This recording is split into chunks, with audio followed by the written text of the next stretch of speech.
malam Sobat Cyber. Ketemu kembali di channelnya Kampung Cyber di acara ngobrol bareng di Kampung Cyber. Dan alhamdulillah pada malam hari ini hal luar biasa. Selamat datang Pak Agus. Beliau ini kepala cabang Pak ya, kepala cabang BPJS Ketenagakerjaan Blitar Pak ya. Blitar Mas Eka.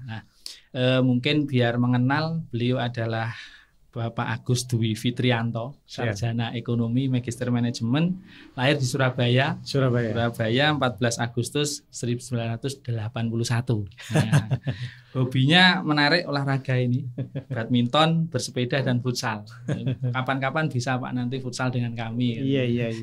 Seperti itu. Jadi alhamdulillah Pak, terima kasih sudah kersorawuh di Kampung Cyber. Mungkin kami nanti mohon mohon banyak informasi Pak terkait dengan BPJS Ketenagakerjaan, karena banyak hal menarik juga sebenarnya. BPJS Ketenagakerjaan ini perlu dipahami oleh masyarakat seperti itu. Betul. Apalagi di masa pandemi. Masa pandemi ini banyak hal yang sebenarnya banyak manfaatnya, tapi karena masyarakat belum tahu, mungkin akhirnya BPJS Ketenagakerjaan itu apa sih, kan begitu Pak. Hal awal Pak, sepemahaman kami, mohon nanti juga diluruskan jika salah. Mungkin dulu kita mengenal jam sostek Pak, sostek, terus akhirnya berubah menjadi BPJS Ketenagakerjaan. Itu sesuai Undang-Undang Nomor 24 Tahun 2011 kalau nggak salah. Dan BPJS Ketenagakerjaan itu aktif mulai tahun 2015, tepatnya 1 Juli. Nah, itu mungkin pemahaman kami sederhana itu Pak. Lah, hal yang pengen kami tahu dulu adalah sebenarnya antara BPJS Ketenagakerjaan dengan BPJS Kesehatan. Itu kan sama-sama BPJS-nya Pak. Itu perbedaan yang mendasar di mana Pak? Baik, Mas Eka dan Sobat Cyber ya. Sobat Cyber. Ini suasananya luar biasa, hujan, anginnya sepoi-sepoi. Wah, ini seger sekarang ini menunjukkan kondisi Blitar sebenarnya sesungguhnya ya kayak begini. Adem ayem Pak. Adem ayem, alhamdulillah. Saya perkenalkan diri sebentar bahwa kebetulan di BPJS Ketenagakerjaan Blitar ini ada 2 kantor cabang juga yang berada di kewenangannya, yaitu di kantor cabang Tulungagung dan kantor cabang Trenggalek. Nah, kalau untuk BPJS Ketenagakerjaan Blitar sendiri itu meliputi di wilayah Kota Blitar dan Kabupaten Blitar. Sedangkan kalau di Trenggalek ya di Kabupaten Trenggalek, dengan di Tulungagung ya di Kabupaten Tulungagung. Jadi ini 4 wilayah kota kabupaten yang dalam cakupan wilayah di kepesertaan kita itu. Seperti yang ditanyakan tadi, sejak tahun 2011, yaitu berkaitan dengan Undang-Undang Nomor 24, memang undang-undang itu tentang BPJS, yaitu tentang Badan Penyelenggara Jaminan Sosial, di mana di undang-undang tersebut ditunjuk 2 badan penyelenggara, yaitu BPJS Kesehatan dan BPJS Ketenagakerjaan. Sebenarnya ini transformasi, karena BPJS Kesehatan itu adalah transformasi dari PT Askes, dan BPJS Ketenagakerjaan sendiri transformasi dari PT Jam Sostek. Nah, tapi beredar di masyarakat tidak pernah utuh menyebutkannya, yang disebutkan itu BPJS. Harusnya kalau menyebutkan itu utuh, BPJS Kesehatan atau BPJS Ketenagakerjaan. Jadi di awal-awal itu sering sekali datang ke BPJS Ketenagakerjaan, tapi sebenarnya yang dia inginkan BPJS Kesehatan, dan begitu pun sebaliknya. Yang dimaksud tadi tahun 2015 beroperasi penuh itu maksudnya bukan kita mulai beroperasi start, tapi beroperasi penuh itu maksudnya sebelum tahun 2015, tahun 2011 itu kami masih ditunjuk untuk menyelenggarakan 3 program. Kemudian beroperasi penuh ditambahi dengan program yang keempat, yaitu dengan adanya program jaminan pensiun. Jadi melengkapi 3 program sebelumnya, yaitu jaminan kecelakaan kerja, jaminan kematian, dan jaminan hari tua. Ya, kita dilengkapi dengan jaminan pensiun. Dan yang menarik tahun 2021 ini ada lagi program kelima. Gitu Pak ya. Program kelima ini ya, baru hangat nih sekitar 1 minggu yang lalu, yaitu namanya program jaminan kehilangan pekerjaan. Jaminan kehilangan pekerjaan. Yang biasa disingkat dengan JKP. Tapi memang secara teknis kita juga masih nunggu peraturan menteri yang mengatur lebih detail, lebih teknis. Kita akan atur itu. Iya.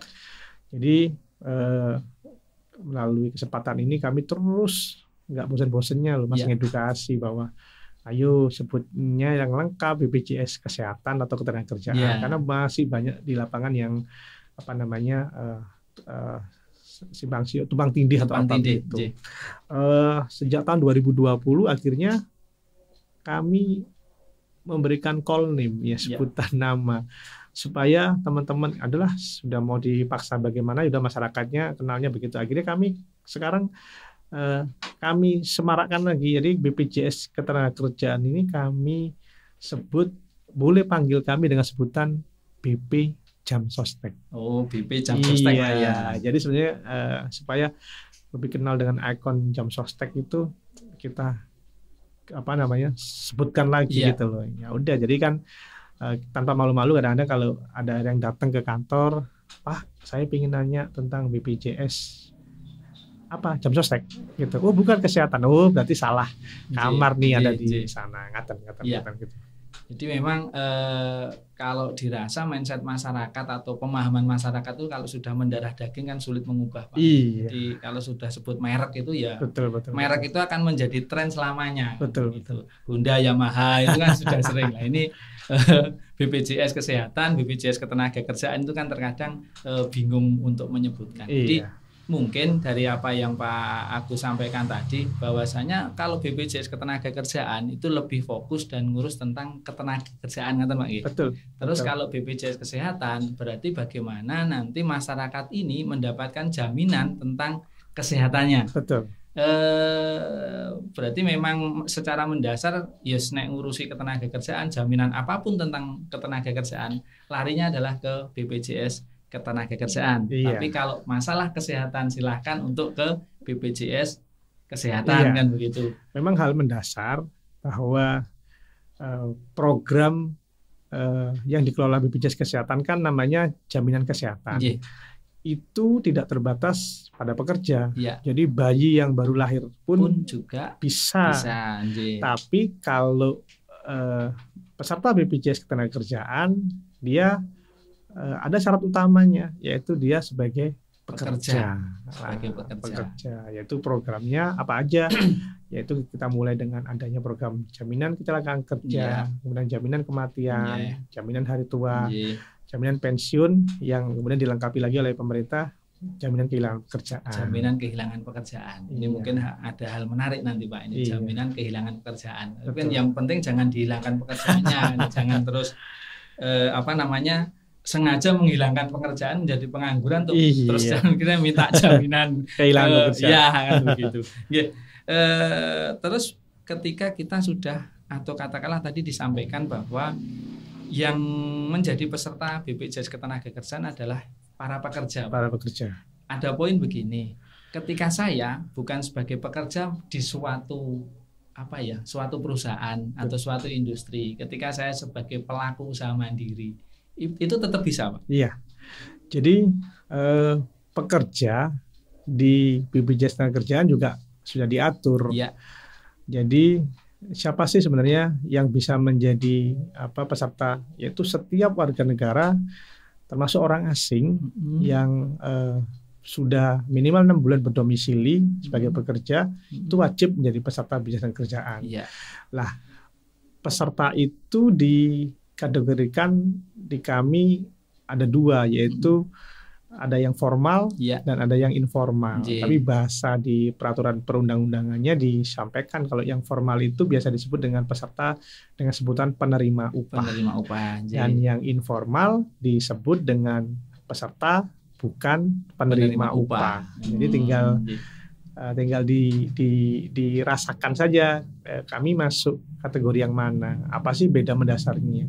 Dari sebutannya pun juga sudah setara, bahwa kalau kita bekerja ya, terus kita ikut orang digaji sama orang, itu kita masuk dalam kategori peserta penerima upah. Iya, tapi kalau kita bekerja sendiri, ikut apa ya, misalkan kita punya usaha ngojek, kita punya usaha dagang lah di pasar, kita punya usaha PKL apa, itu masuk ke kategori bukan penerima upah karena nggak ada yang gaji. Iya, nggak ada yang gaji diri sendiri Pak. Betul. Soalnya.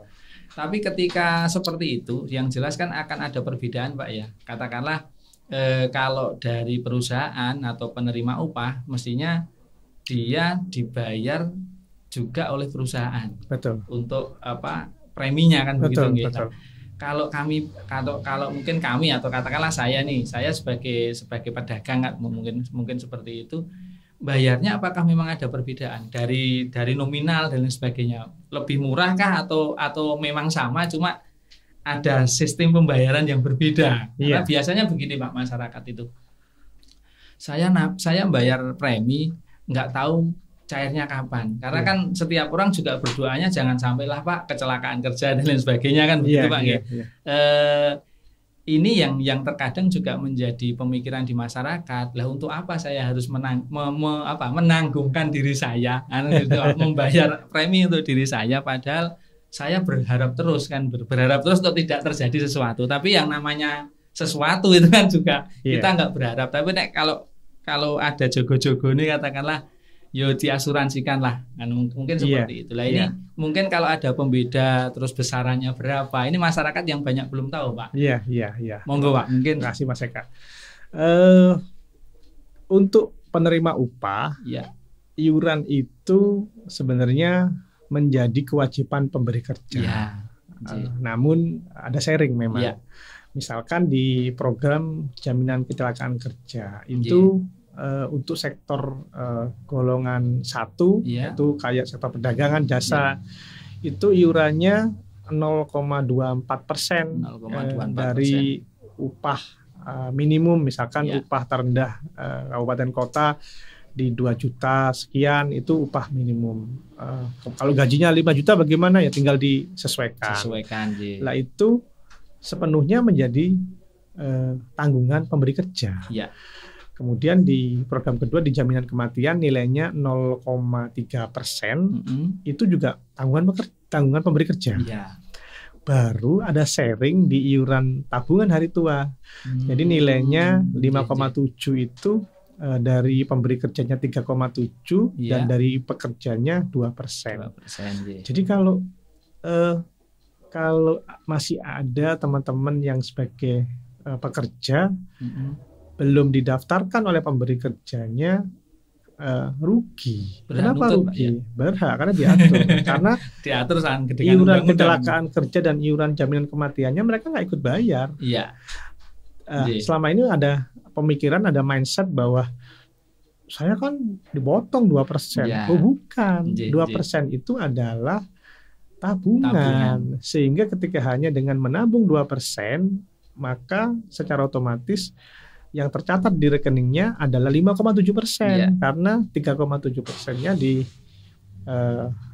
ditambahi oleh pemberi kerja. Dan program yang terakhir jaminan pensiun itu nilainya 3%, itu pun 2%-nya dari pemberi kerja, pekerja hanya menambahkan di 1%. Nah, 2 program awal yang saya sebutkan tadi, kecelakaan kerja dan jaminan kematian, itu memang menggunakan mekanisme mekanisme asuransi. Mekanisme asuransi itu artinya begini, kalau tujuannya adalah dengan iuran sedikit bisa memberikan bisa iuran yang kecil tapi bisa memberikan manfaat yang besar, gitu loh. Dan dengan rupiah yang kecil karena dikelola banyak, itu dengan prinsipnya gotong royong. Jadi memang sejak tahun 2019 bulan Desember ada koreksi dari pemerintah melalui peraturan pemerintah nomor 82 tahun 2019 bahwa santunan yang diberikan itu saya nggak tahu ya, kayaknya dianggap kecil gitu. Misalkan kita sebut di jaminan kematian. Di awal-awal kita terus mengalami kenaikan sampai di posisi kita memberikan setiap ada yang risiko meninggal dunia biasa ya. Meninggal dunia biasa itu bukan karena kecelakaan kerja, itu diberikan santunan nilainya 24 juta. Siap. Tapi pemerintah mengkoreksi, nggak layak angka ini. Akhirnya dirubah angkanya, dibalik sekarang. Jadi sejak tahun 2019 Desember itu sekarang jaminan santunan kematian itu angkanya 42 juta. 42 juta. Apakah cukup di situ? Enggak. Ternyata pemerintah menyampaikan bahwa kalau kepesertaannya sudah 3 tahun ada beasiswa loh Mas. Beasiswa ini diberikan total kalau dengan kondisi 2 orang anak ini maksimal sampai 174 juta. Jadi berusaha memberikan perlindungan yang purna, layak, Pak, ya, yang purna. Tidak hanya memberikan 42 juta sekali, tapi diberikan juga untuk beasiswa. Lah,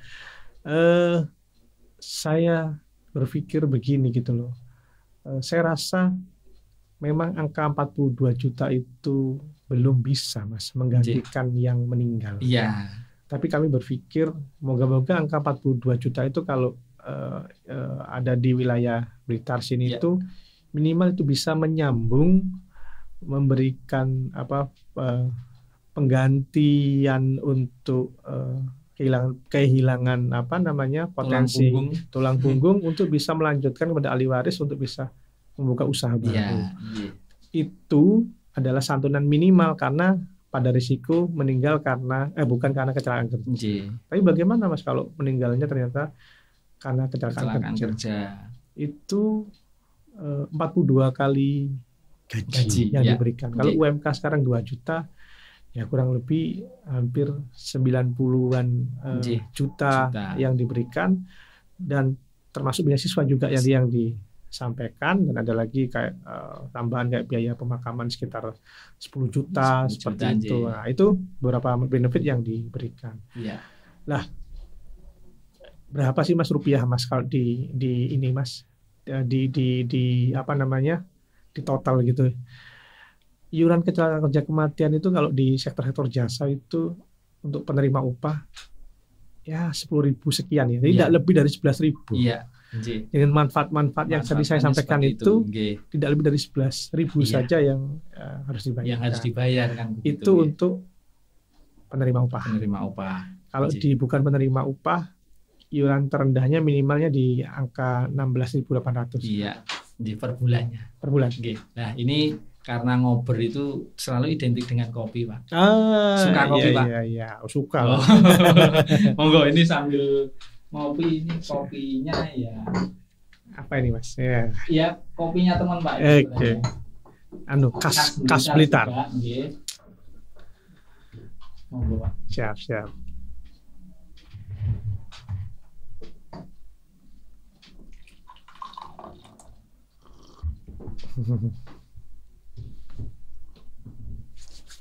Ya, mudah-mudahan sesuai selera, Pak.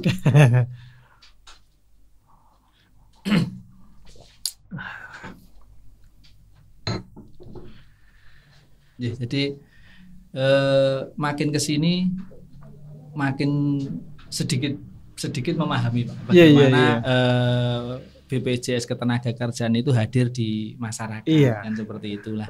Nah, mudah-mudahan nanti ini bisa membuka wacana teman-teman, terutama teman-teman pelaku usaha, teman-teman pengusaha.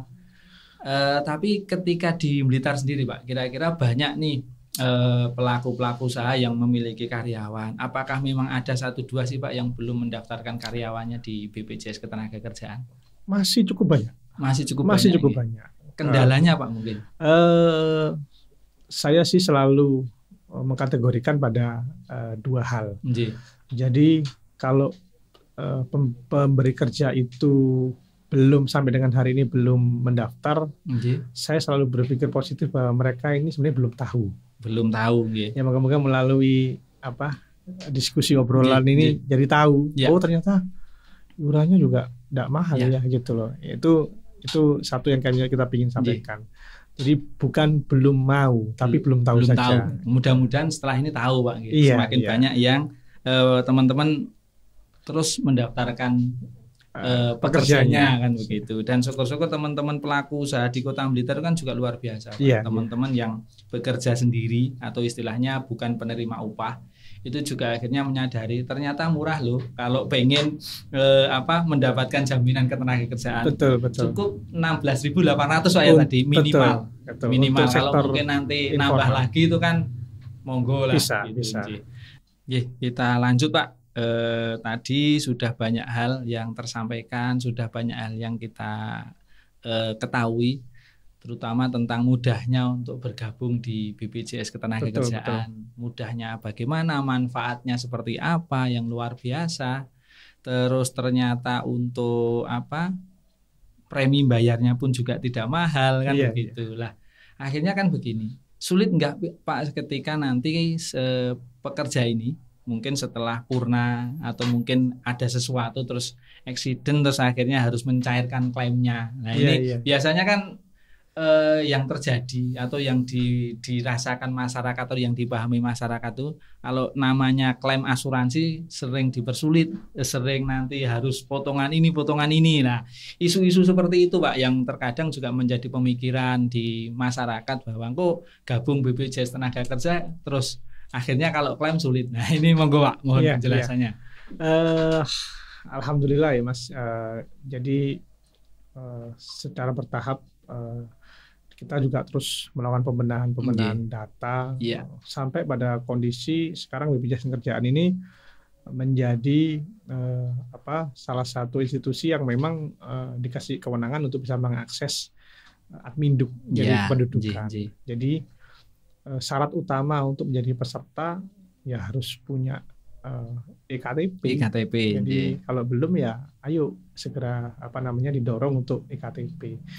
Lah dengan adanya data kependudukan yang valid dan itu kami juga bekerja sama dengan Pusat Layanan Kecelakaan Kerja. Kami bisa disebutnya dengan PLKK. Jadi beberapa rumah sakit atau puskesmas atau klinik yang telah bekerja sama dengan BPJS Ketenagakerjaan di wilayah Blitar itu menjadi jaminan kualitas pelayanan kita. Misalkan terjadi risiko kecelakaan kerja dibawa ke rumah sakit pemerintah, pemerintah di wilayah kota Kabupaten Blitar dan Tenggak Tulungagung itu sudah kerjasama.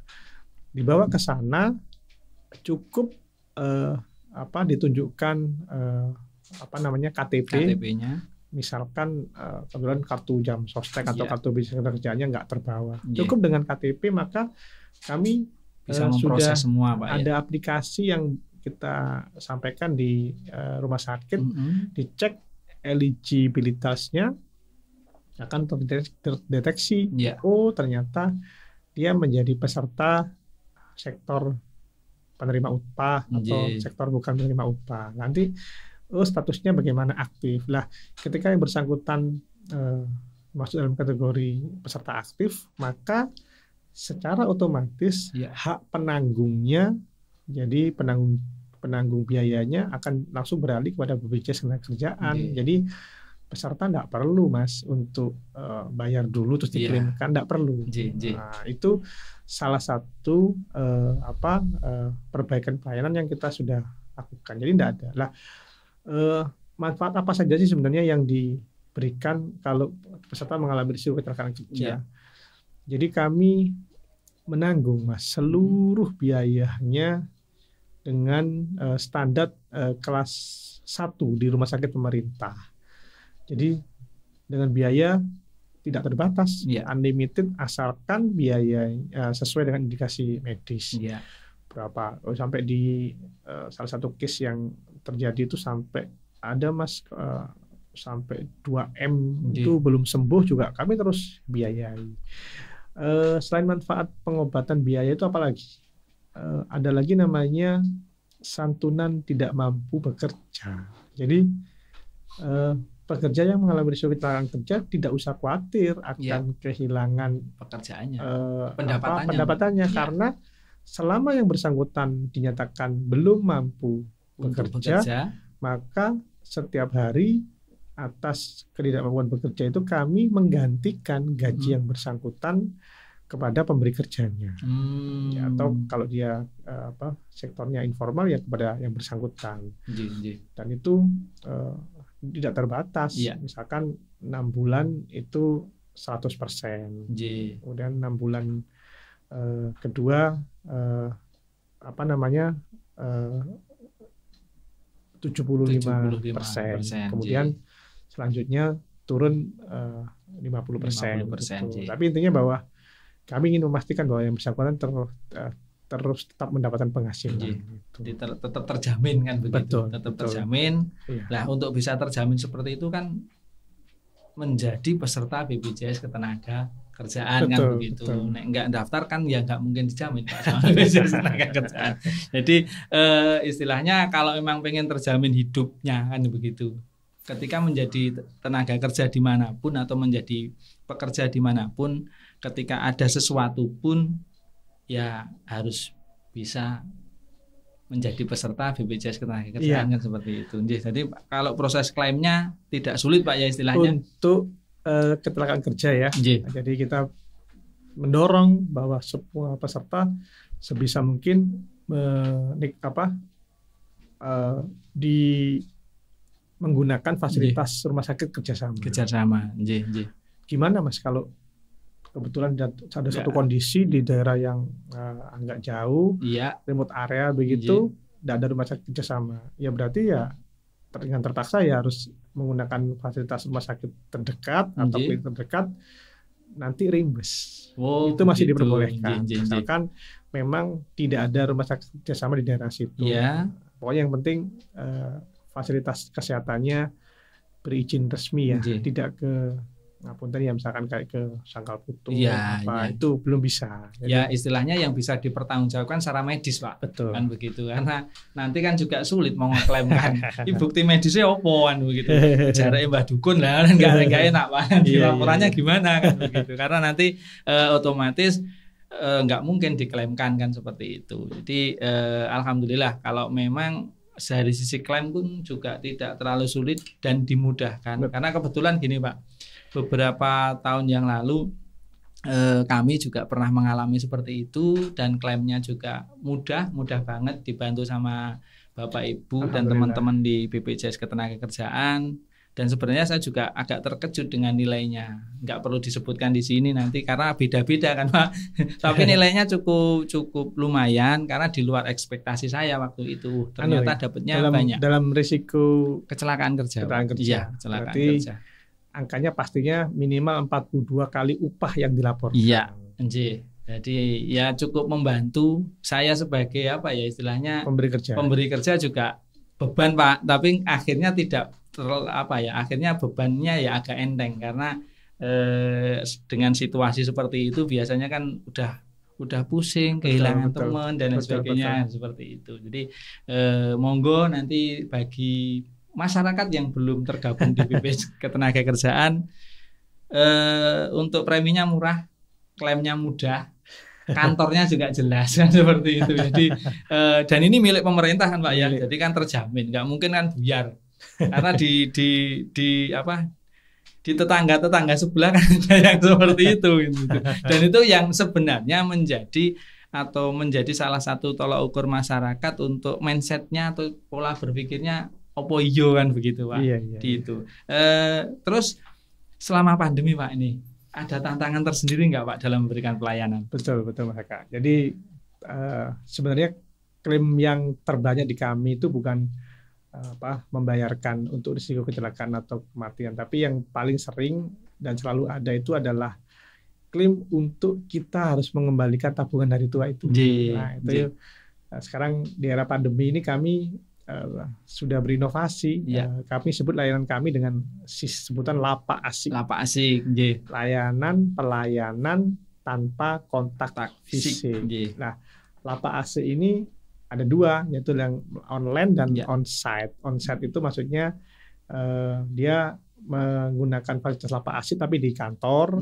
Dan kalau yang online cukup di rumah. Nah, ini salah satu inovasi kemudahan supaya di era pandemi ini tidak ada kerumunan di kantor dan tidak masyarakat atau peserta BPJS Ketenagakerjaan itu tidak perlu susah-susah harus datang ngantri gitu, tidak perlu lagi. Ya. Cukup misalkan kalau di lapak asing online itu masuk ke antrian online BPJS Ketenagakerjaan, ada di Google ada ya gitu. Tinggal klik saja, dia masuk, dia upload dokumen-dokumennya, dan kemudian setelah waktu yang ditentukan petugas kita akan video call. Ya. Setelah itu verifikasi melalui video call sudah dinyatakan cukup, dibayar. Jadi dia tidak perlu ada fotokopi, tidak perlu ada lagi sekarang gitu. Main scan semua, paperless Pak ya. Betul, itu salah satu inovasi masyarakat. Jadi untuk lapak asik Pak ya. Iya, lapak asik. Namanya menarik kan begitu. Terus selain dengan seperti itu, mungkin ada aplikasi-aplikasi lain mungkin yang bisa membantu masyarakat. Sekiranya gini Pak, saldo saya berapa nih untuk tabungan hari tua? Kan biasanya ada yang penasaran seperti itu Pak. Terus akhirnya daripada wirawiri ke BPJS Ketenagakerjaan, mungkin ada aplikasi yang mungkin bisa dimanfaatkan oleh masyarakat, gitu Pak. Baik. Kami menyediakan aplikasi secara pribadi, yaitu untuk individu, baik dia peserta penerima upah atau kan bukan penerima upah, itu kita sebut aplikasinya BPJS TKU. BPJS TKU ya. Jadi tersedia di App Store gitu, atau di Play Store, itu tinggal dicari saja, nanti itu mandiri, dia akan menginformasikan program-program di situ, terus berapa jumlah saldo dia terakhir, dan real time Pak sampai sampai upah dia itu sudah sesuai apa, dan dia akan diinformasikan di situ. Dan kami di program tersebut juga menyediakan situs aplikasi lapor. Jadi kalau misalkan yang bersangkutan merasa bahwa loh kok tidak sesuai upahnya, tidak sesuai iurannya, itu difasilitasi untuk bisa melapor. Nanti petugas yang ditunjuk juga akan menindaklanjuti. Sedangkan untuk aplikasi yang disediakan untuk pemberi kerja itu kita sebut dengan SIPP, yaitu Sistem Informasi Pelaporan Peserta. Yaitu sistem mekanisme pelaporan upah, gaji yang bisa dilakukan secara mandiri. Jadi tidak perlu lagi sekarang ada petugas HRD perusahaan ke kantor nyetorin data. Tidak usah. Sekarang pakai SIPP itu semakin dimudahkan sebenarnya. Jadi tunggu apa lagi kok nggak daftarkan begitu Pak akhirnya. Kalau fungsi call center yang sekarang Pak? Alhamdulillah Mas, kita juga sudah merubah call center terbaru kita perkenalkan. Jadi sekarang di nomor 175 ya, yang terbaru. Jadi nomor khusus di 175. Informasi apapun yang misalkan banyak kasus saya kok nggak bisa menginstal aplikasi BPJS TKU, kenapa ya? Itu bisa di reset melalui call center tersebut itu. Ya beberapa lah mengenai program, mengenai informasi apa yang ingin ditanyakan bisa melalui di call center 175. Berarti ada BPJS TKU, ada lapak asik, SIPP, ada call center 175. Luar biasa. Mungkin satu lagi Pak, SSO BPJS Ketenagakerjaan itu apa Pak aplikasi? Jadi itu sebenarnya kita sediakan apabila ada peserta yang ingin mendaftar secara mandiri. Gitu. Jadi kalau misalkan saya ingin menjadi peserta bukan penerima upah nih gitu loh. Saya cara daftar gimana gitu. Bisa melalui SSO tersebut. Nanti kalau di situ kita himbau untuk memilih kantor cabang domisilinya. Supaya nanti pengambilan kartu peserta atau proses selanjutnya itu lebih mudah karena dia memilih kantor cabang terdekat. Siap. Gitu. Mungkin closing statement Pak untuk pertemuan di pertama ini, mudah-mudahan nanti kalau ada waktu, kalau memang Bapak berkenan, kita bisa ngobrol yang lebih dalam lagi Pak tentang BPJS Ketenagakerjaan, karena ini tadi saya rasa masih kulitnya Pak. Masih kulitnya dan perlu diperdalam lagi. Closing statement, harapan Bapak terkait dengan masyarakat yang memang mestinya harus mendaftar di BPJS Ketenagakerjaan. Terima kasih Mas Eka. Banyak berstigma negatif tentang asuransi. kami jaminan sosial.